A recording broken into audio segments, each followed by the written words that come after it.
Two commandments. Oh Lord. Love God and then love your neighbour as yourself. And curiously, it's just possible that the hardest person to love is oneself.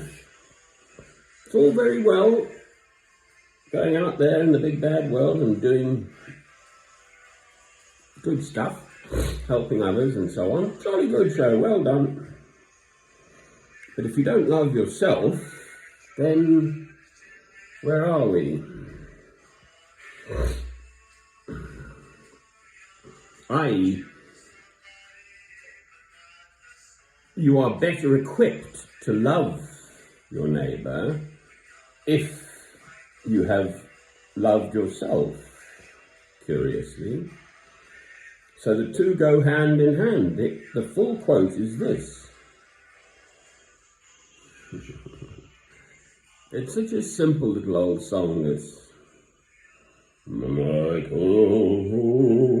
I can sing too, you know.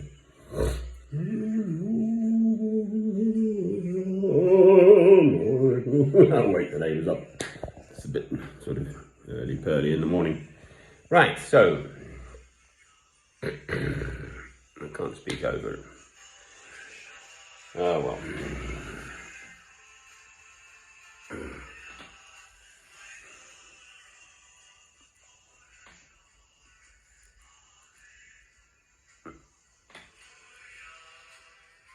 I don't inhale, it helps me think. It's my one little cigarette a day. It's an ancient association of man with fire in the jolly old jungle. Right, here we go. Actually, I've got to stand up for this.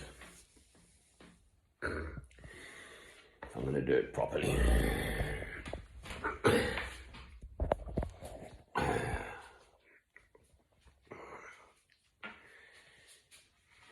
Right, this is it. This is the meaning of life.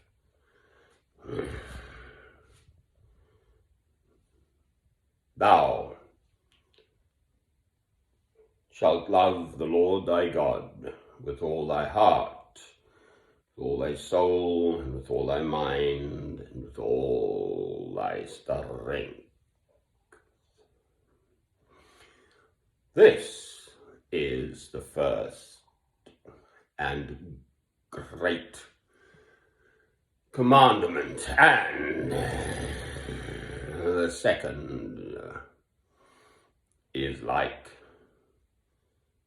unto it. Thou shalt love thy neighbour as thyself. On these two commandments hang all the law and the prophets. Amen. There we go. Now, quelle heure est-il? Il fait 4h09. Ah, c'est curieux. Maintenant, je parle français. Ah, qu'est-ce qu'on fait avec?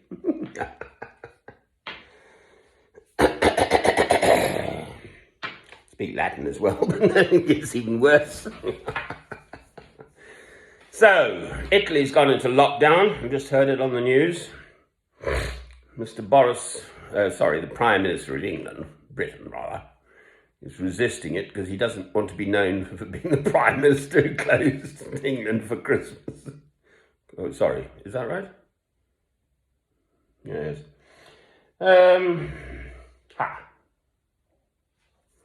I can't stand the little man. Just because he's an old Etonian there. Ah, dear. So it's love. Okay, love is the answer. I'm chatting quite nicely with a friend in Ireland at the moment. Sort of very spiritual kind of chap. I used to be sleeping out in something called Phoenix Park, which I gather is the biggest open space next to a city in Europe. It's huge. I used to sleep in the porch of the zoo, and literally there'd be deer coming through at this time. Literally, just right there. I was lying down there, and they'd come and say, "Who are you then? What are you doing?" Oh. And the ducks used to come.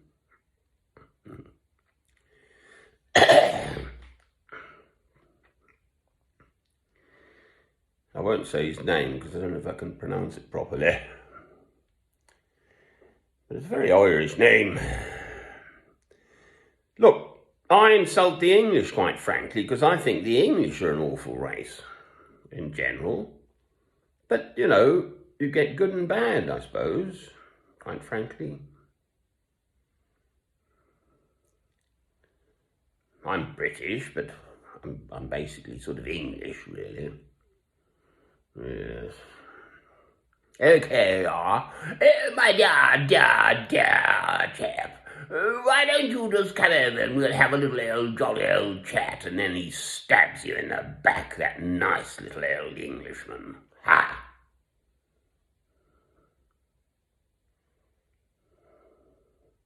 The answer is love. What do I do? Nothing, basically. Quite often at this sort of time of day, I listen to midnight vigils, sung in Latin by Carthusian monks at La Grande Chartreuse en France, dans les Alpes, dans le sud de la France. So it's an enclosed order of monks.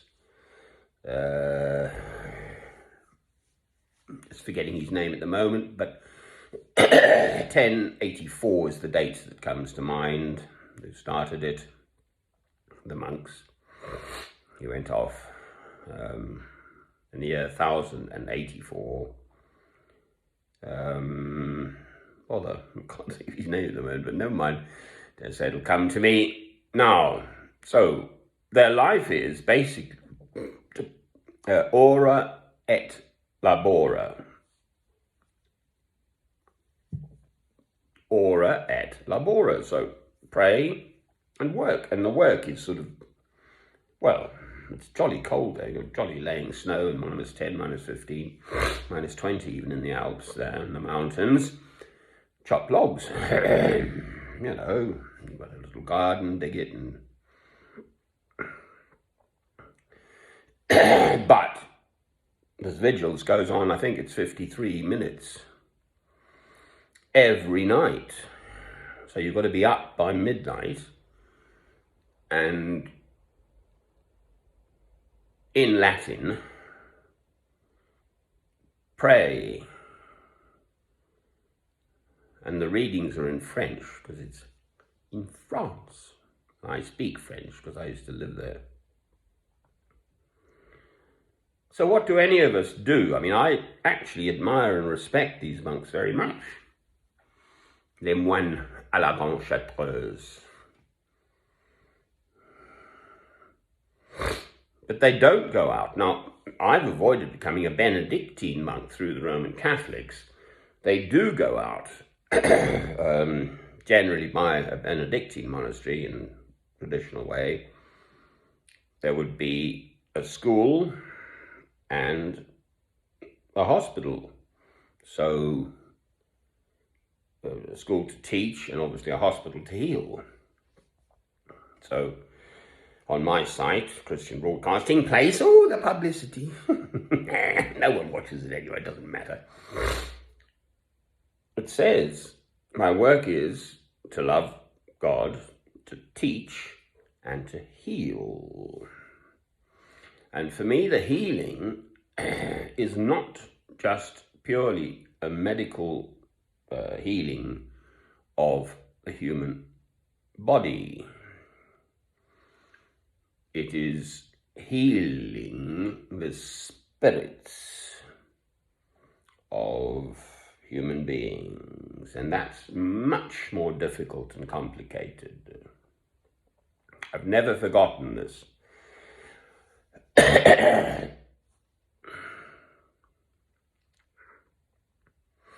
So on my mother's side, I'm half Scottish by blood. I used to wear the kilt. In Edinburgh, in Scotland, I used to bank with the Royal Bank of Scotland, which of course has gone belly up. And there's a great big building, which used to be someone's great big house. But anyway, in the oldest new town in the world, top end of Edinburgh, and the security guard would stand outside. So it was a great big house, and taken over by the bank. And he was a Highland chap, and Highland, Scotland, Highland people are different. I mean, if you go onto an island in the middle of nowhere, well, who are you? Where did you come from? Where are you going to? You know, I mean, that human being wants to know all about you, basically. They're just different. Highland, Island, Scottish people are different. Anyway, so there he was, the security guard. I mean, I'm going back 40 years here, I think. And he explained to me at length, there's a square opposite and the great big sort of priapic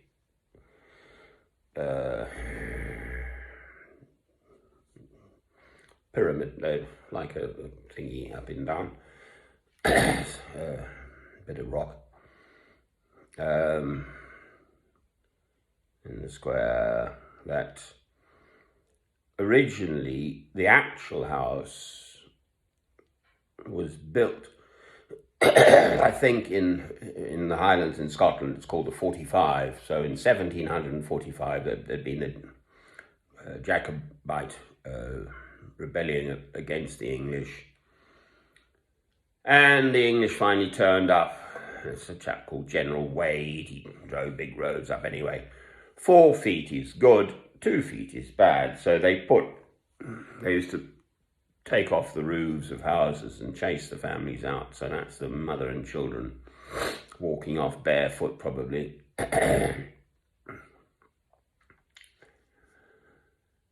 And they put sheep in, the English. The 45. There's a very good book about it by a chap called John Preble, Preble. So there's this security guard telling me this story, to which I listened curiously. So I do actually listen. Saying about this, that the actual building that the Royal Bank of Scotland had, so the money for it came because the geezer cozied up to the English and they paid him. I think that story is correct. And later on, the Royal Bank of Scotland got it. Had this beautiful, great big curved sort of dome inside, huge really. And his way of dealing with this was to tell anyone who was bothered enough to actually listen to him about the doings of that man who got his money through arms deals. That was a bit of an aside. Anyway, come on, let's finish on happy thoughts, see if I can get there.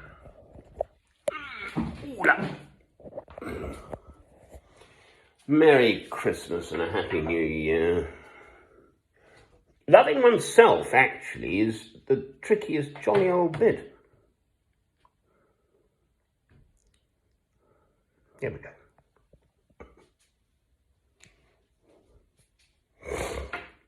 Guess what I bought yesterday?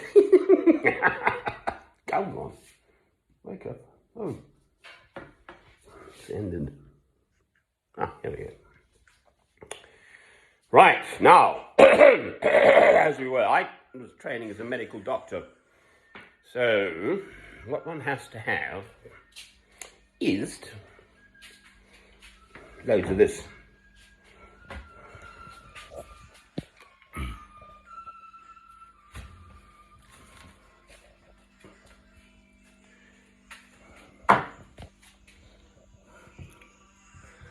jolly good stuff.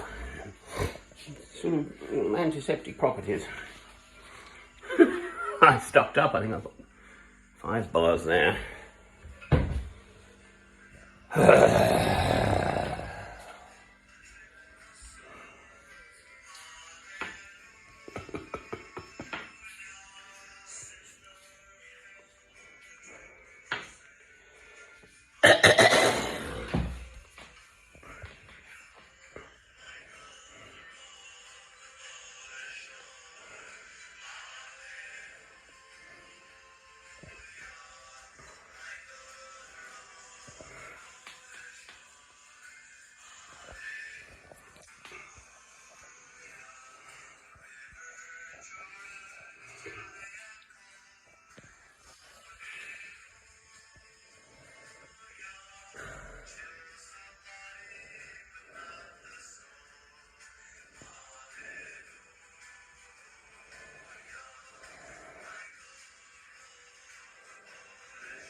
The meaning of life is to love God and to love your neighbor as yourself.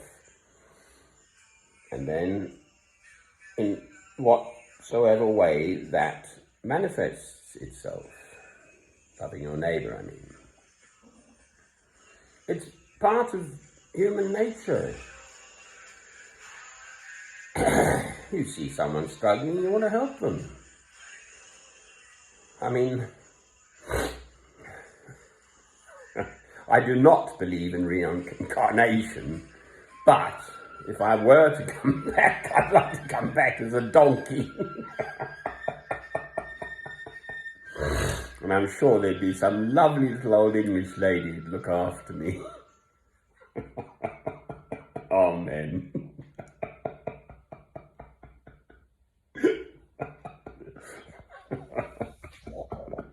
Anyway, there's light in my Christian place, the light of Christ, shining in this dark world.